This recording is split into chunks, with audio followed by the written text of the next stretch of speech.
Hi, in this brief video, I want to share some thoughts with you regarding my belief that whenever we judge something outside of us, be it another person, a worldly situation, political events that are going on, that our judgment about that event or that person really is an opportunity for us to reflect on our own beliefs as to why we are making that particular judgment. There's an old Bible adage that goes, "Judge not, lest ye be judged," which I tend to interpret that to mean that when we are judging others, it's more about a judgment of ourselves. Now, that doesn't mean that people out there in the world can't make mistakes and do things that are wrong and egregious and harmful and make their own errors in life. I'm not saying that. And I'm not saying, that we can't have healthy boundaries against other people who perhaps are wronging us in some way. But I do think that whenever we find somebody who is upsetting us, or people that we have personality conflicts with, or we find political events or leaders that we totally disagree with, that there is always an opportunity to look at that situation or that person and say, what is it about this that I can learn about myself? There's an old adage that when we're pointing at others to blame them, yes, one finger is pointed at the other, but three fingers are pointed back at us, indicating that we have a lot to do regarding the judgment when we're blaming someone else. This whole event came up in my awareness recently when somebody called to ask for some advice that a friend of theirs was going through.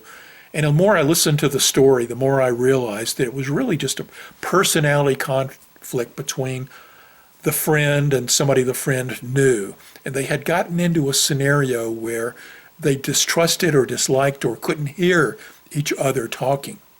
And I know so many circumstances like that where people get mad at another person.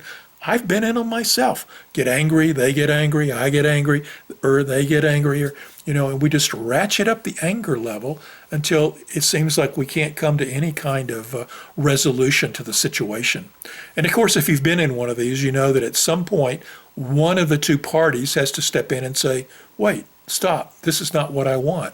I want to take and ratchet this down.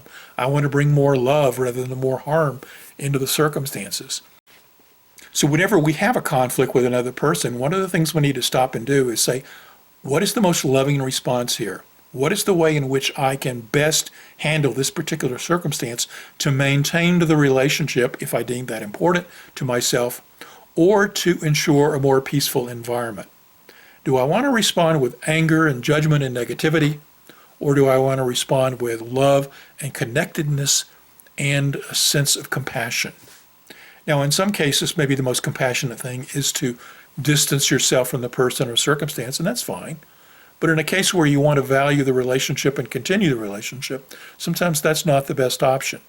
So the question then becomes, how can I respond in moments when my own judgment is coming up towards another person? Well, one of the first things you can do is recognize that when you are judging others, there is something in you about the circumstance or situation that's pushing buttons that have been well developed within you, that there are patterns of accepted truths within your life where you think this is true and this is correct and this is not true and this is not correct. And when you hit your judgment buttons of long established patterns, this sort of judgment of others will come up, and you need to stop and say, what is it in me that's leading me to believe or have my buttons pushed by the particular circumstances that I'm going through? Another question we can ask yourself is, what am I to learn about this circumstance? Why has this come up in my life as an opportunity to learn and grow? Is there something in this occurrence that perhaps I can look back at my life and see how I judged similar circumstances the same way, and maybe this pattern is repeating itself as an opportunity for me to learn and to grow from? How can you change your response to be more loving? How can you change your response to have more compassion? This is not about agreeing with a person or making them right and you wrong. This is about learning from the circumstances to bring more love into the relationship, to bring more harmony into the relationship. Is there an opportunity for you to take the perspective of the other? One of the things I like to do is to stop and say, if I had lived that person's life and had the experiences that they had had, I would probably believe and act like they do. That opens me to a degree of compassion. It doesn't mean I have to agree with what they're saying or doing, but it does open me to saying, I see how they became the person that they are and how they're acting in that particular way. And that opens me to seeing that at least I can try to find common ground with them. I don't have to continue the argument. I can look for a way in which we have something to agree upon and build upon that agreement to have another agreement and to see more and more how we are alike than how we're different. So the next time you feel like judgment is coming up in you or you're judging others or a worldly event, I would encourage you to stop and say, what in this is a lesson for me to learn? And how can I bring more compassion and more humanity to this moment? I hope this has been beneficial, and I appreciate you sharing these few moments with me.